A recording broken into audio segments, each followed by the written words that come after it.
चलित मास 16 तारिख श्रीमंदिर में भक्तों प्रवेश आसला निष्पत्ति। श्रीमंदिर खोलिबा नहीं मुख्य प्रशासक डॉक्टर किशन कुमार घोषणा करछन्ति।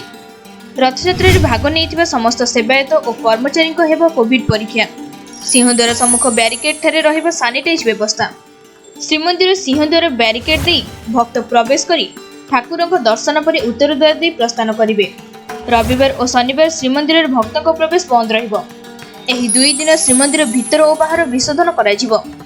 बैठक में श्रीमंदिर मुख्य प्रशासक डॉक्टर किशन कुमार अध्यक्षतार जिलापाल समर्थ वर्मा, आरक्षी अधीक्षक डॉक्टर कर्नल विशाल सिंह एवं जिला मुख्य चिकित्सा अधिकारी डॉक्टर सुजाता मिश्र समेत केतेक वरिष्ठ सेवायत उपस्थित थिले।